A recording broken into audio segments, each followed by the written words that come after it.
sociais. Isso, para mim, não adianta de nada, porque ele vai bloquear o quê? 15 milhões de pessoas? Se contestar alguma coisa, ele vai bloquear as pessoas?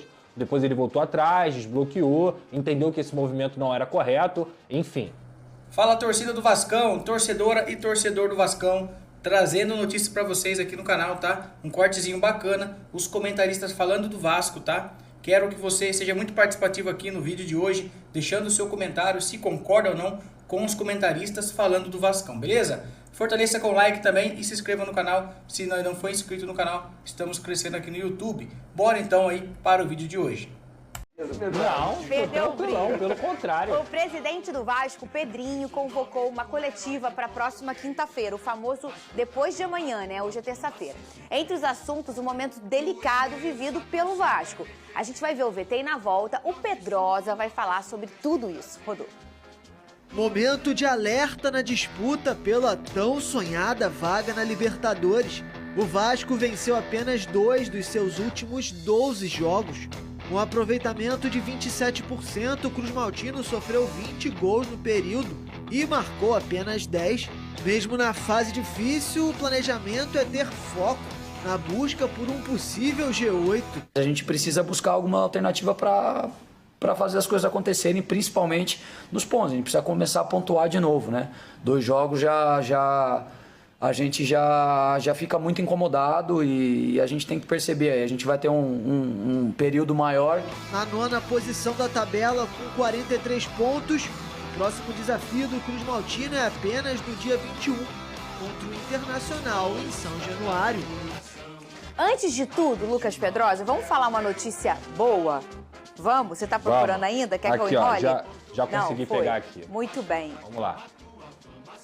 O Vasco tem... Saiu uma notícia hoje na imprensa argentina de que o Vasco teria feito uma proposta pelo Nahuel, que é o goleiro do Lanús, uma proposta de 2 milhões de dólares. Essa proposta não é verdadeira. O Vasco não fez proposta pelo goleiro do Lanús. Inclusive, ele tinha acabado de chegar no Lanús por 1,2 milhões de dólares. O próprio Lanús não tem intenção de negociar e o Vasco não fez proposta. E isso acabou trazendo um burburinho de que o Léo Jardim poderia sair, poderia já estar vendido, a torcida com raiva da diretoria, porque não está buscando a renovação do Léo Jardim e tudo mais, e isso tudo não era verdade. O Vasco busca sim a renovação de contrato com o Léo Jardim. Encerra quando? Esse contrato acaba no dia 31 de dezembro de 2025, ou seja, ele só teria mais um ano de contrato, então daqui a 6 meses ele poderia assinar um pré-contrato com outro time. Então a prioridade total do Vasco, o Vasco vai fazer todos os esforços possíveis para ficar com o Léo Jardim, que inclusive é encarado como destaque do clube, é encarado como um cara que tem muita identidade e com potencial de ídolo. E se o Léo Jardim ficando ou não, independentemente disso, o Vasco não pensa em gastar dinheiro para um goleiro reserva.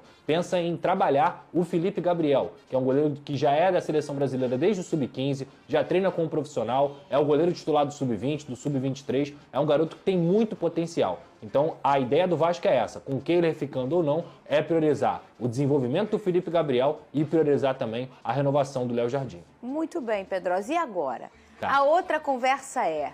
Essa coletiva do Pedrinho, o que está acontecendo? O Vasco não vive um bom momento, Sim. né? O Vasco está no momento que está tudo latejando, né? Tá Perfeito. todo mundo à flor da pele, hein, Pedrosa? Os resultados a gente já falou aqui, né? 2 vitórias em 12 partidas. E aí, só o treinador que fala, só o treinador que toma pancada, só o treinador que é a culpa, aí o treinador fica sendo exposto lá. Eu sou um cara que cobro muito do Rafael Paiva, porque entendo que ele tem culpa no momento que o Vasco vive, mas não adianta a gente ficar só cobrando o treinador, que é um interino que foi efetivado, que salvou a temporada do Vasco da Gama. A gente tem que também ir na raiz do problema. Então, na última semana, na última crônica que eu fiz depois do jogo contra o Fortaleza, eu cobrei explicações. Cadê o Pedrinho? Porque o Pedrinho não tem que falar sobre o campo e bola. Ele tem que falar sobre a mediação, a venda da SAF, o potencial construtivo de São Januário, qual é a perspectiva para 2025, porque hoje o torcedor do Vasco está no escuro. Tá nebuloso. E aí, a outra pergunta, Marcelo Santana, tá satisfeito com a janela que ele fez nessa temporada? Tá satisfeito com a janela de correção que deveria ser e o Vasco não consegue desempenhar em campo? O Felipe, que participou dessa janela também, tá satisfeito com as contratações? Então, a coletiva do Pedrinho, que o torcedor cobra e que a gente também cobra nessa posição, é para que ele possa explicar essas situações, porque não é pro jornalista, não. O jornalista é só a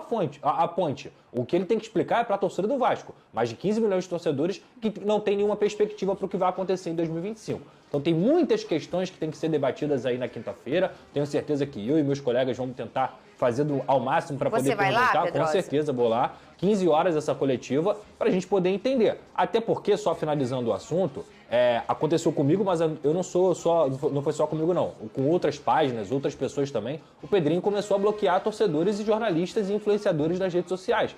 Isso pra mim não adianta de nada, porque ele vai bloquear o quê? 15 milhões de pessoas? Se contestar alguma coisa, ele vai bloquear as pessoas? Depois ele voltou atrás, desbloqueou, entendeu que esse movimento não era correto, enfim. Mas, assim, esse burburinho todo, essa panela de pressão, ela começou também por uma atitude do cara que é o presidente do Vasco. Então, assim, ele tem que falar, porque ele é ídolo, ele é um cara muito respeitado, inclusive eu respeito o Pedrinho, não só como ídolo do Vasco, mas também por tudo que ele conseguiu fazer nessa temporada para salvar, mas ele tem que falar. Se ele não gosta de ser questionado, não dá para ser presidente do Vasco. E eu tenho certeza que ele vai fazer de tudo para poder melhorar o Vasco da Gama. Então, na quinta-feira, a gente quer explicações. A gente não tá aqui fazendo uma crítica enorme, a gente não tá aqui fazendo, meu Deus, tá tudo ruim, tá tudo... Não, a gente quer saber de um cara que fala muito bem, que é o ídolo do Vasco e que hoje ele é presidente. Essa responsabilidade é dele. E eu acredito que isso vai ficar muito transparente, o Vene Casagrande. As pessoas concordando ou não com o movimento que o Pedrinho vai fazer, a gente não sabe qual é.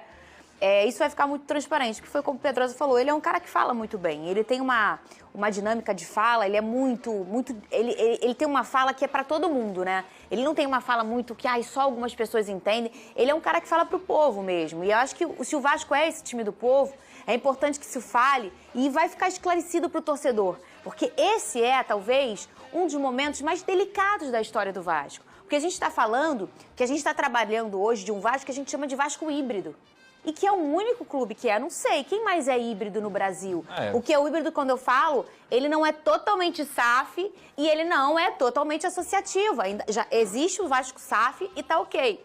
Mas teve uma empresa que comprou e não deu certo. Olha que momento delicado para a história do Vasco, Vene Casagrande. Saber se expressar não vai ser problema pro Pedrinho. A gente está falando de uma pessoa que era o melhor comentarista esportivo até ele se tornar presidente do Vasco. Era um sonho dele, ele já falou inclusive aqui no programa. Só que eu acho que independentemente do que aconteça nessa entrevista coletiva, por exemplo, se ele vai ser cobrado ou não, acho que o Pedrinho ele precisa ter noção que o balanço é extremamente positivo pelo que ele está conseguindo fazer. A gente fala de um Vasco que tem a possibilidade de ir para uma Libertadores, para uma pré-Libertadores. Quando um torcedor vascaíno iria imaginar que isso poderia acontecer no meio dessa turbulência toda que estava acontecendo dentro e fora das quatro linhas? Então acho que o Pedrinho ele precisa ter essa noção, que o balanço é positivo, mas faz parte ser cobrado, faz parte ser questionado. O momento do Vasco da Gama dentro de campo não é bom. São 12 jogos e apenas 2 vitórias, correto? Então é óbvio que ele vai ser questionado sobre isso, sobre o futuro do clube, sobre empresa que pode adquirir ou não o Vasco da Gama nesse momento. Eu acho legal ele botar a cara e dar uma entrevista coletiva.